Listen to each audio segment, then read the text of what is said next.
Hello and welcome to Dream Job Ready. My name is Dane Sharp, I'm your host, and my guest for this episode is Denny Keynes, who boasts a 20-year media career packed full of dream jobs, including roles with Twitter, ESPN, and most recently, NextVR. Please note that the opinions of guests are their own and not those of the companies they have worked for. This is Dream Job Ready with Dane Sharp. G'day, Denny. Thank you so much for joining me on the podcast. Mate, where are you and how are you going right now? Yeah, thanks for having me. Los Angeles, California, just on the brink of summer here, which is great, and just sort of getting ready for hopefully what will be another cracking couple of months of good weather. But and just finished 4 years at NextVR, which is an incredible journey and a ton of fun. Mate, when I look at your job and the work you've done over the last 4 years, that is my definition of a dream job, personally, and I think just professionally for billions of other people around the world. For the listener that doesn't know too much about NextVR and doesn't yet know what you have done there for the last 4 years, can you give us a quick cut on the company, what it's been doing, and then more importantly, what your work there has allowed you to do over the last 4 years? Yeah, of course. So NextVR are the leader in live event broadcasting and virtual reality. So we would do basically anything that you would, any live event that you would traditionally travel to, live sports, live music, for example, we would replicate that virtually, and we would put you courtside at a live NBA game, or behind the glass at a hockey game, or front row at a Live Nation concert, basically sort of live ticketed events, but we did it virtually, and we would teleport you courtside, and it was a ton of fun, and it was 4 really incredible years. I mean, the learning curve was like that. I mean, VR is a entirely new medium, and coming into it, obviously I had a background in content and broadcast, but coming into it, I thought I could wrap my head around this, but it was the most challenging period of my career to date because everything was new. I mean, so the content deals, the content pipeline, the content production, the content distribution, the way the content was monetized, the way that people consume the content. I mean, everything about virtual reality was new and emerging. And that 4-year journey was constantly, everything was evolving. I mean, our business model was evolving, the partnerships were evolving, the way we produced the content was evolving, the way we were monetizing it was evolving. So incredibly sort of fluid couple of years, very agile, and of course it was a startup, right? So that in itself inherently is laced with complexity and challenges and a lot of reward as well. Now, the journey to this job obviously is varied and plentiful, and we'll get into some of that in this episode. Very quickly, you were at Twitter, so big company, big brand, and you had an amazing dream job there before you left. A couple of different roles, but head of sports partnerships for North America for Twitter before you moved to NextVR. How did you get the job at NextVR? How did a startup pull you away from Twitter? Yeah, it's a good question because I reflect on it all the time. And really, circumstance and opportunity just collided at this moment in time. And I was sitting at the US Open tennis in my role as head of North American sports partnerships. And there was a guy 2 rows in front of me that had a VR headset. And I looked down a couple of seats and I was like, "Hey mate, like, what's all that about?" And he said, "Oh, it's a live broadcast of the US Open tennis." And I said, "Oh, can I have a look?" And I put it on. And I mean, that was the game changer for me. I just sort of, couldn't believe the quality and the clarity back then of the product they were delivering. And that was a guy called Dave Kramer, who was the COO at NextVR at the time. And over the course of about a year, we just continued to speak and would run into each other at conferences, or we would occasionally chat on email for different bits and pieces. And then I was sort of been at Twitter at that point about 4 years, and I just sort of felt like the learning curve had tapered off a little bit. And they asked me if I wanted to come and join them, and I thought, why not? So at that point in time, the crew was about a pretty small number of people at NextVR, probably maybe a dozen, definitely no more than 2 dozen anyway. And then when we finished, we were about 150 people, but really early days and a great experience and an awesome company to be part of from the very, very beginning. Yeah, mate, circumstance and opportunity collide. And, and for you, it's always a big decision what to do next, whether that's within a company you're working for or to make a jump to a different company. Was there any fear factor in this at all for you, or was it just a layup because you know where the world's going from a VR and AR and content consumption point of view? If I reflect back, I have more fear about doing it what I did now than I did at the time. And what I mean by that is I kind of shocked myself that I did it, actually, because in reflection, I'm like, I had a great career path at Twitter. I'd been in Australia. We helped open the operation there. They'd moved me to New York. I was running North American sports partnerships out of New York. I was running the global TV team. The company was still growing incredibly fast. During that period, we'd gone from before the IPO, we took it to the public markets, and now we're post-IPO. There was a lot of buzz around the company. We were doing incredible things. We just brought streaming to the platform. I did the original deal with the NFL to bring those streaming rights for Thursday Night Football to Twitter. That was the first time that Thursday Night Football had been streamed on a social platform. And then I just threw it all in and went to NextVR.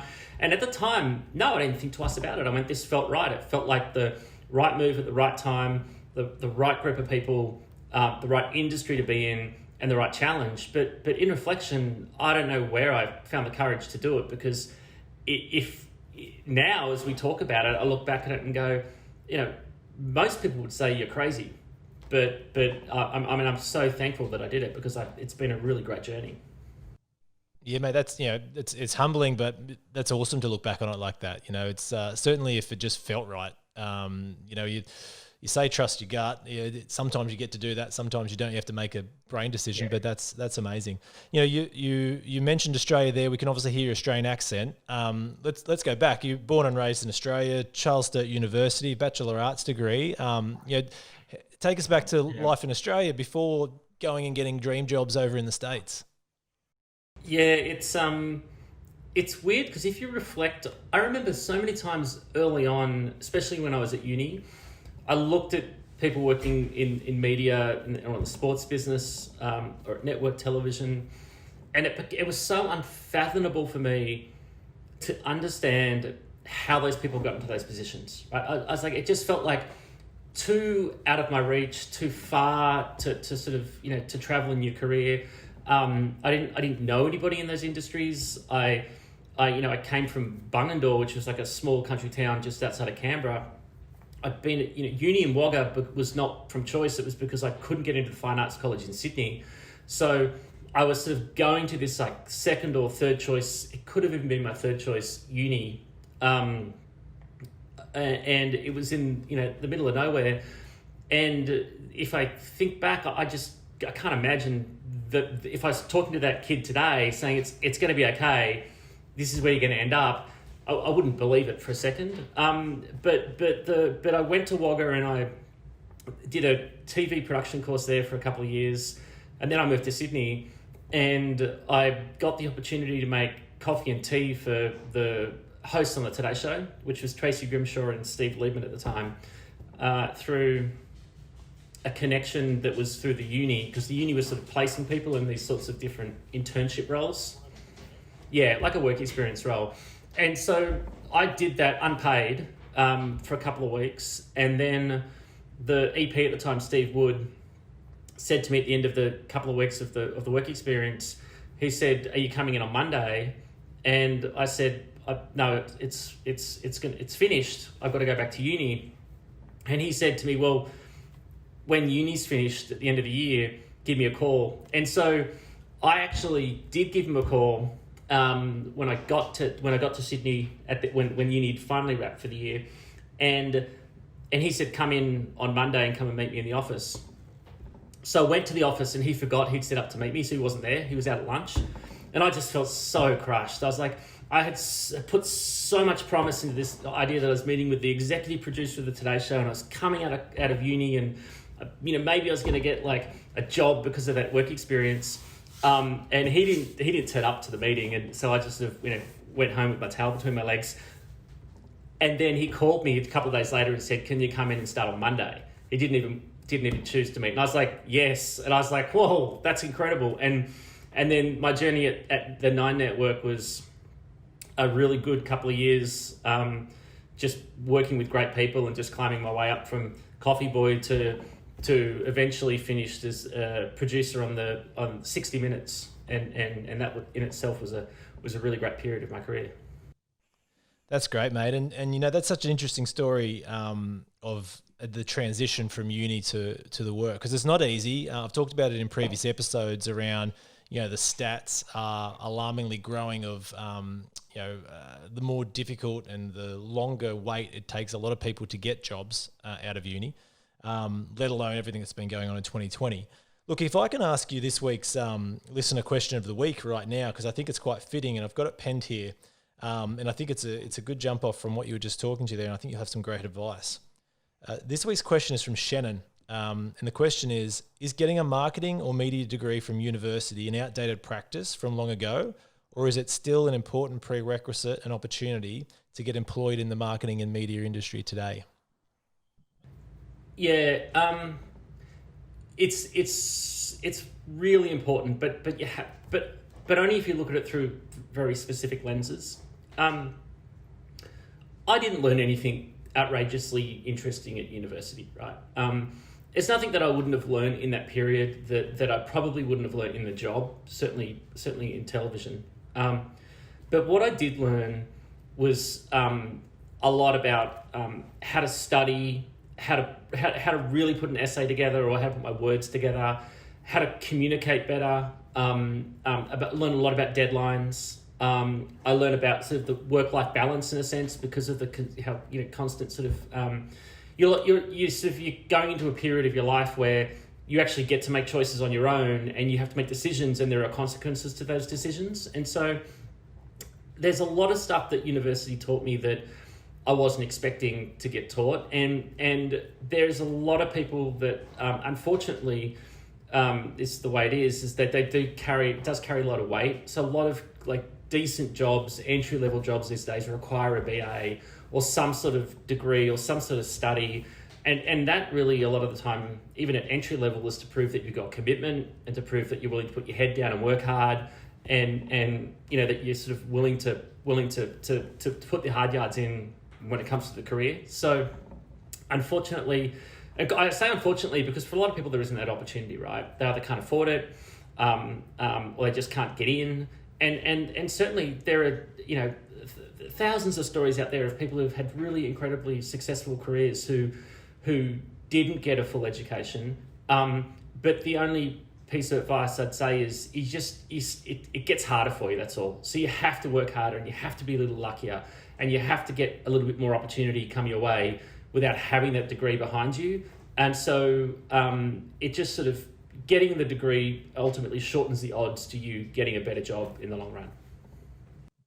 Yeah, I like that, mate. And if I could echo a couple of things that I really liked what you said there. One is around that decision-making. It is elevated decision-making from leaving high school, for sure, whether that is because it's a more vigorous deadline or timeline to do it, or even just the breadth of decisions you have to make. As you said, you're out on your own almost for the first time for a lot of people. So that is super critical, and just learning that is so beneficial, because it doubles down again when you actually go and get a job. And the second one I really think it's important is around the commitment. It's another elevated level of commitment that you have to deliver, and I think that's what kind of people look for. And if you've got a uni degree, it's as much going, okay, that person's committed themselves and gone out and actively learned for 2, 3, 4, whatever it is years, and they're going to bring that into the job ready to go, as opposed to I'm going to have to coach them through that. Yeah, and you do learn foundational. When I said I didn't learn a lot, you do learn the foundations of the industry that you're walking into, just the bare bones basics, which is critical too for an employer. Let's jump from that to the fact that now, over the last 4 years, or a good breadth of that, you've been leading and managing a huge team. You're talking 50, 60 plus level of staff, creatives, producers, etc. Can you talk about that team? And I guess more importantly, what advice can you share from having to deal with all those people on a daily basis for the listener out there that's trying to break into media production, etc.? Yeah, the best employees are the ones that can have a can-do attitude that just can get the job done. I like to surround myself with people who don't just tell you about the problem, but they'll tell you about how they're going to solve the problem. So I've got no problem with anybody, coming to me on any given day and saying, Danny, this has gone wrong, or this is the problem today, or this is what we need, to solve. I mean, that's my job, right? In a sense, is to help them and make sure I can remove the roadblocks and ensure that I can give them a clear path to getting something done. But I always get a little frustrated with people who come in and just tell me the problem and just leave it there, and without a solution or without sort of active steps for how we can solve the problem. And it seems obvious when we talk about it now, but for a lot of people that are in the job, certainly in the early days, it's not clear to them. They think that they go to their boss with a problem and their boss will solve it. Yes, they will, but ultimately, come with the solution, and then your boss will help you, clear the path for you to get it solved with your solution. So that stuff is kind of been critical for me, is surrounding myself with the sort of can-do people. And then the rest is pretty easy. I mean, there's plenty of people that I've hired who are actually much better at the job than me. The thing which has been key in my career is, certainly as you grow a team, when I started at NextVR, I was just the only person on the content team, doing the entire flow of production. So it was the deal acquisitions or content deals. What sort of content do we think makes sense for the NextVR fan?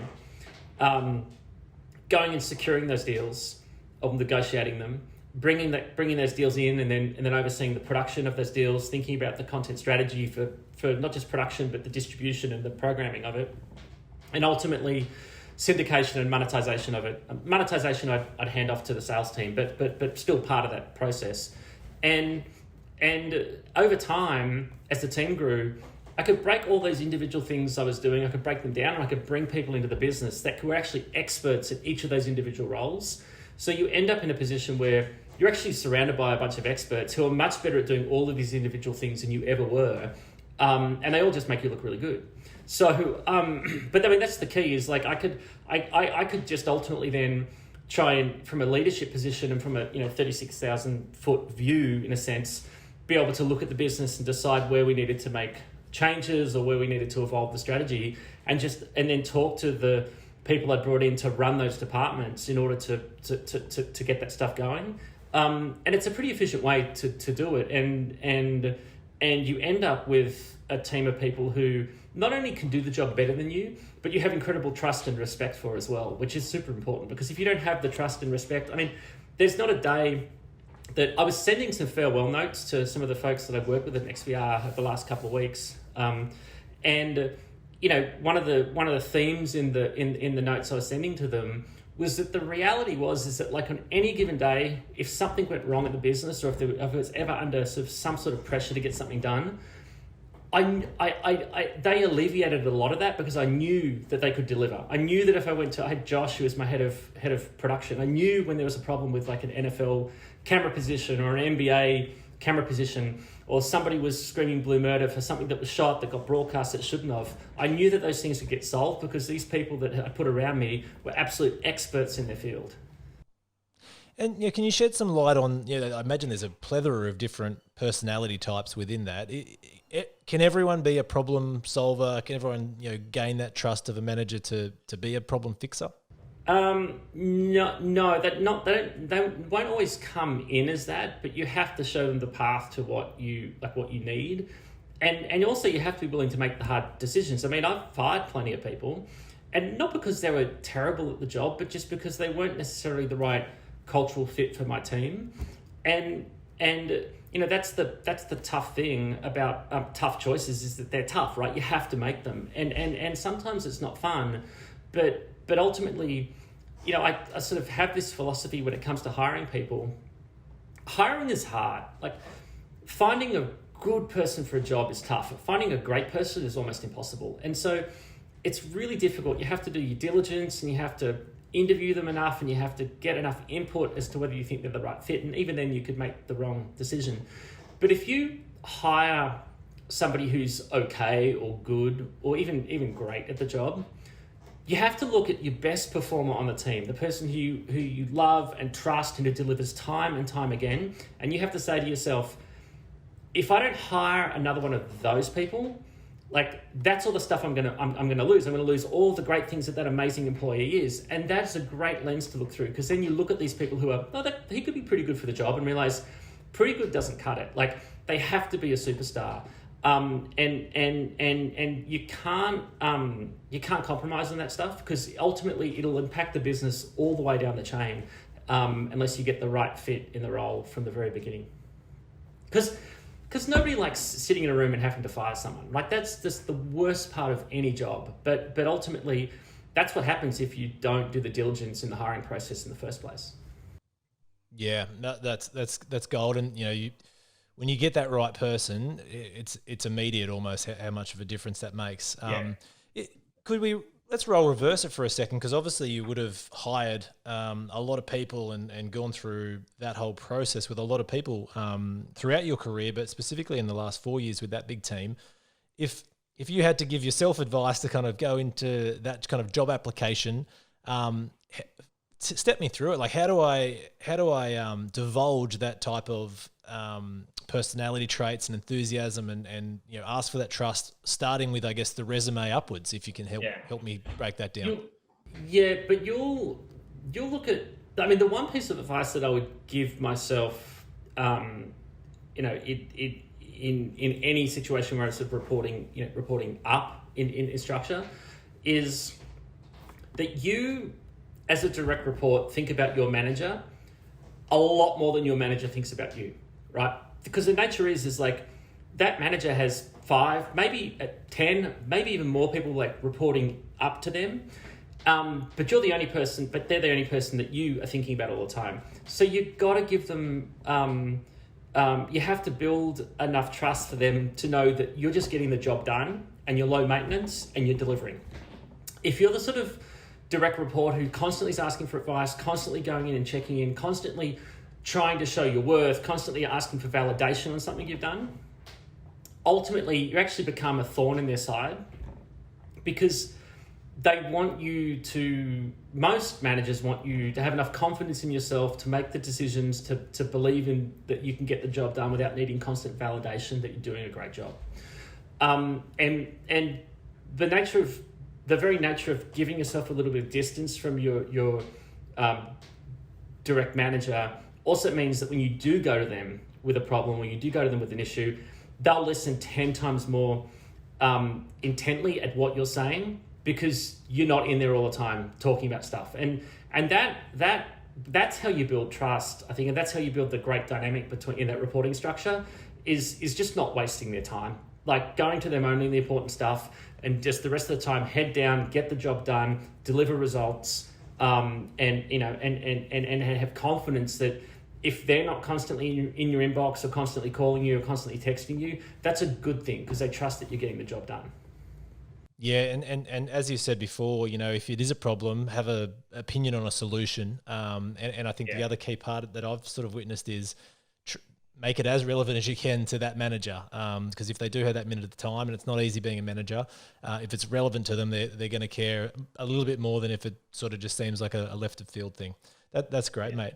And another question for you as well, just out of the people you've been working with, are you one that looks at it and when you're hiring someone, you kind of expect that they've experienced or used your product or your platform, or is there people that you work with that I guess aren't necessarily, in NextVR's point of view, virtual reality enthusiasts, and they're more just experts in their trade at what they're working on? It depends on the role.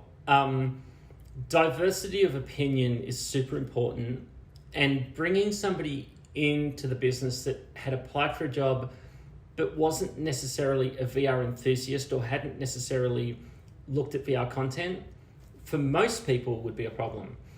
I don't necessarily think it is. I would look at those people and be curious as to like why they hadn't, and try and use those reasons as to a way to get new users onto the platform.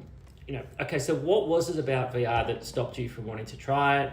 What was it about you that never got put the headset on? Now, if it was directly content related, maybe maybe that's a bit of an issue. But if it was like a data analysis, or if it was somebody who's coming in a different function that wasn't really specific to the content but was important to build the company, I'd be a little bit more lenient.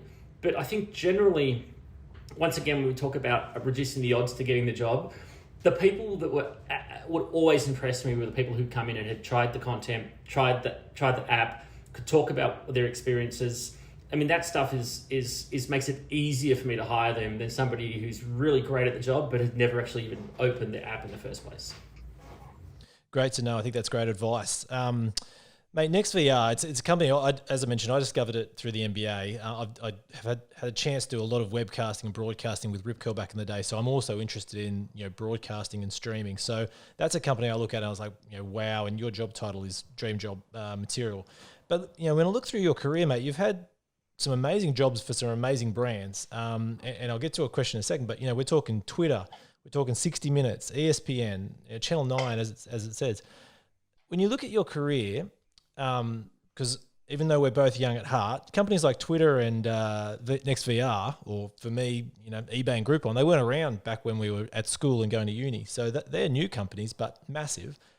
What's made you successful throughout this journey that you've had through in your career, from those humble days at that third choice university onwards to where you are now? I think it's hard to put it down to just one or two things. I think there's characteristics. There's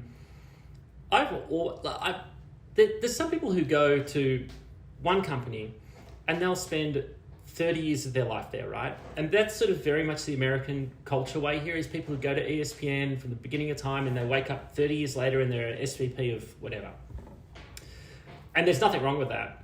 I just have been much more of a sort of had the transient sort of, feel about my career, where I've sort of continually moved around, continually tried new things. Darren Wick, who's the head of news and current affairs for the Nine Network, calls me a gypsy, because certainly in the early days, because I would bounce around a little bit, right? And now I bounced around only for a few reasons, but the main reason was because I came in as the coffee boy, and I was always going to be the coffee boy. I had to leave and come back to be seen as someone a little bit different, and I had to leave and come back. And so I came and went from Nine 3 times.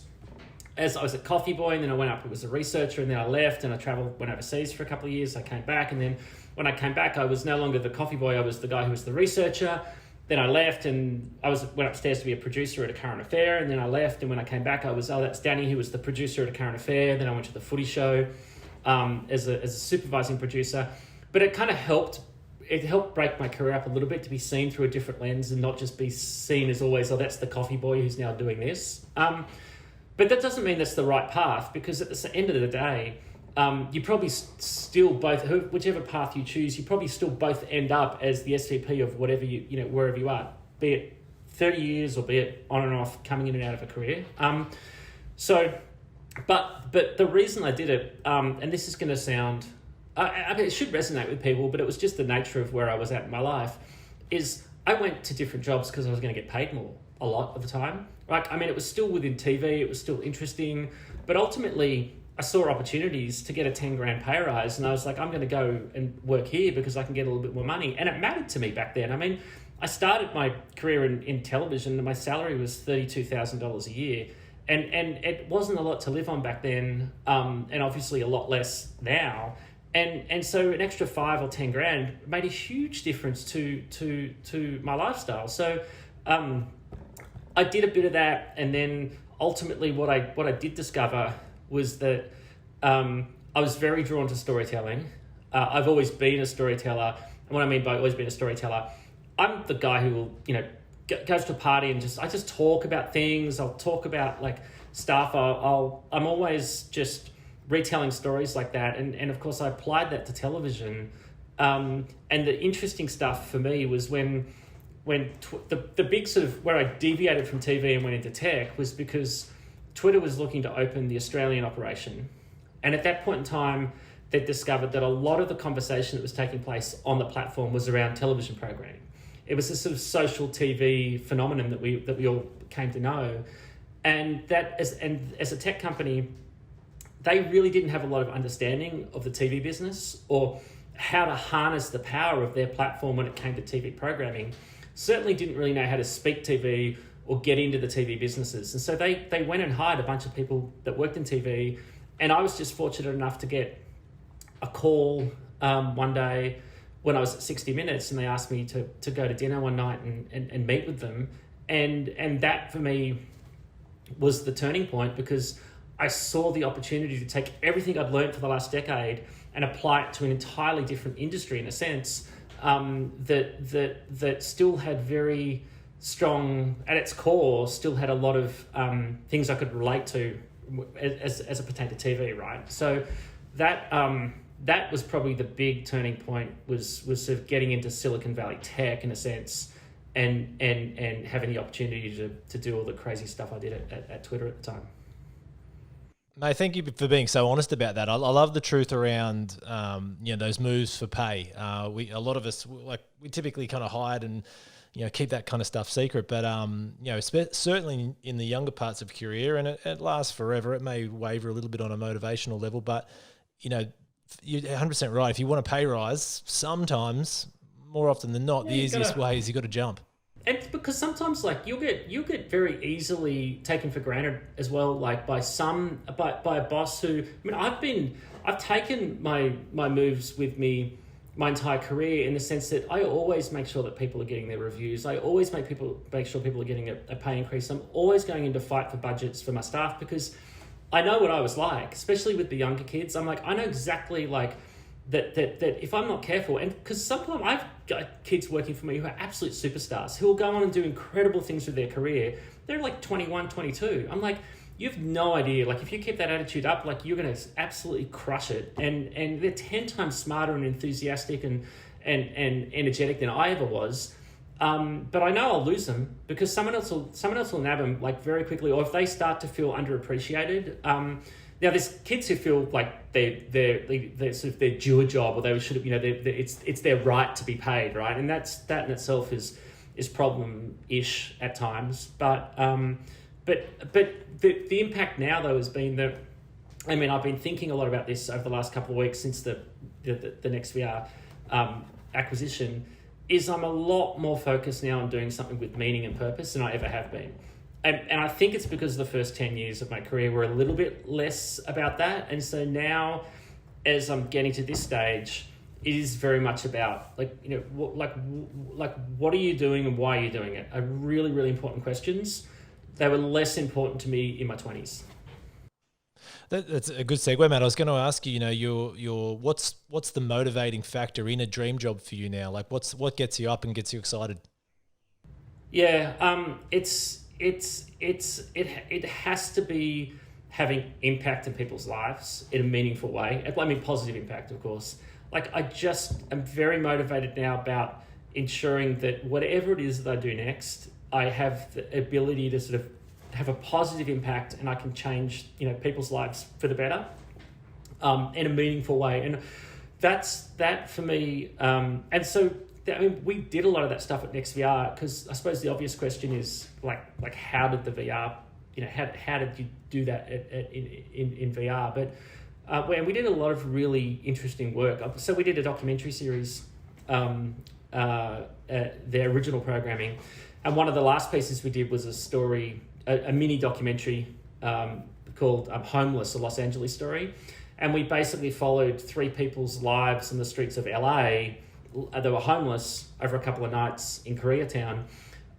Just trying to give some sort of empathy to the homeless problem here, because there's 65,000 people living on the streets of LA on any given night. That's the number they can count. That's not people that are living that are out of a job and couch surfing, or that are living in their cars, or all the crazy stuff that people go through when they're sort of experiencing homelessness. And you can drive down an LA freeway and they just become like noise, right? They just become like, there's just more homeless people. And these are real human beings, right? That had lives, that just fell into a little bit of bad luck, that, there, but for the grace of, for anyone, it could be either you or I. A mortgage payment or too late, you lose your job, big medical bill comes in, anything can go wrong. And so trying to give some sort of empathy and let people understand their story and understand that, like, this is how these people live. in virtual reality is hugely hugely impactful, because you ultimately get a sense of presence and immersion when you're in the experience. So you now it's not just a homeless person on the side of the street. You're in a tent with them at night in the streets of LA and seeing how they live. And so that's the kind of stuff which I think, when I talk about meaning and purpose, that's the kind of stuff that really motivates me. Yeah, that's the kind of stuff that's going to make a difference as well. How does a listener find that? So it was launched at the New York Film Festival 2019 as official selection. It was in the NextVR app until recently, but after the acquisition, we've had to sunset that app for the time being. So it can be found in a couple of places. If you've got an Oculus device, it's in the Oculus TV section of the Oculus store. It's free to watch, and you could watch that on if you had a Gear VR, Oculus Go, an Oculus Quest, or an Oculus Rift, you'd be able to watch it. Awesome stuff, mate. Yeah, that the opportunity to find that purpose and make an impact. Kudos to you for that, for being a driving factor, because there's a lot going on right now, and I think that that kind of impact is what everyone's looking for. So, look, I'm going to ask for a parting word before we wrap this episode up. I'm going to put you on the spot again in a second. Bit of advice for a job seeker out there. First of all, such a super interesting career journey you've had so far. I can't wait to see what's next. Obviously, NextVR, the business, being acquired by the giant that is Apple. So it's going to be very interesting to kind of see how that all unfolds for that side of the business. Obviously, your career is going to be amazing to watch what's next. And if I could have one parting word for a job seeker that's listening right now, what's the one thing they should do this afternoon, tonight, this morning, whatever time it is that they're listening to, that's going to get them ready for that dream job opportunity that might knock on their door, just like you did when you were at the tennis tomorrow? Yeah. I've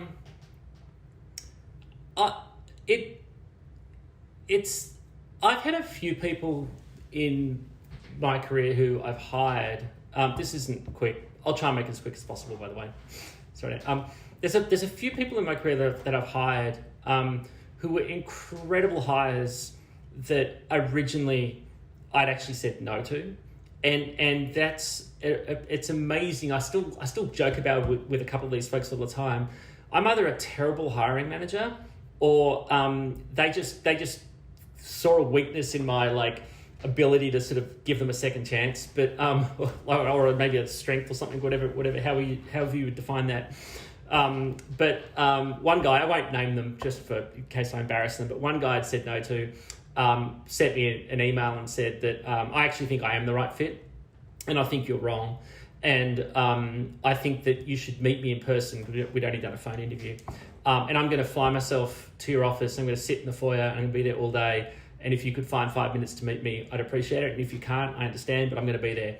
Now, most people would think that person's a crazy, but my recruiter sent me the email and said, I don't know, what do you think? And I'm like, get him in here. Get him in here. If he sent that email, or the very least I can do is find some time to meet him in person, because I know how tough that email would have been to send, because I know it's a really tough thing to pick up the courage after you've sort of been beaten down and haven't got a position in a job and been told it's not for you. That's an ego blow, right? It can be crushing. We've all had that. And why not me? What's wrong with me? How come I'm not the right fit for the role? And so I ended up hiring him as one of the best hires I'd ever made. Another hire was a woman who walked in, put her resume on the receptionist desk and said, I really want a job here. I've walked past here, for the last year, every day. I thought it would be a wonderful place to work. This is at NextVR. The resume came to my desk, and the receptionist told me what she said. And I said, well, I don't know, it just doesn't look like the right fit. But I gave it to one of my direct reports and said, look, give her a call and have a chat to her. Tell me what you think. I don't think she's the right fit, and I don't really have time to be talking to her. But we should do the sort of the right thing. We should at least have a conversation with her. And then he came back to me the next day and said, I think you should talk to her. She's unbelievable. And I said, really? He said, yep. So I spoke to her and I was like, wow, she crushed it. I was like, I want to hire you right now. I was really impressed, and I said, I have to go to my COO to get approval for it. So I went to my CEO and said, look, I'm going to hire this woman. And he said, no, she's not the right fit. I looked at the resume. I said, well, that's what I thought. And I told Josh that. And Josh said she's good. And Josh told me it's when I think she's good. So he said, well, I want to interview her. I said, you can interview her. He hired her in the interview. He said, that's it. Yeah. And I was like, and so many times I've laughed about that, because I'm like, there were so many things up against her to get that job. There were all these people that was like, you're not the right fit. And she crushed that interview. And she isn't just a great employee, she's a star employee. And so two stories there about people who were persistent and didn't take no for an answer. Now, some people won't react the way that I reacted. Some people are less willing to sort of, to have a second conversation or think that's a good character trait. I do, and because I've been proven right twice. Oh, mate, and I think to break the fear that someone would have to send that second email is worst case scenario, you write back going, thanks, but no thanks, on to the next one. Like it's the life's not over. So, great stories, like great successful stories. Those two showed that, persistence and enthusiasm and the willingness to ask, or, you don't get what you don't ask for, right? But again, I'll echo, you shouldn't be knocked back if you get a no, because it's closer to the yes the next time. So, Hey, Denny, really appreciate your time, mate. This has been so good. Amazing career. I'm going to keep watching very closely, and all the best for the rest of this month. Great. Thanks a lot.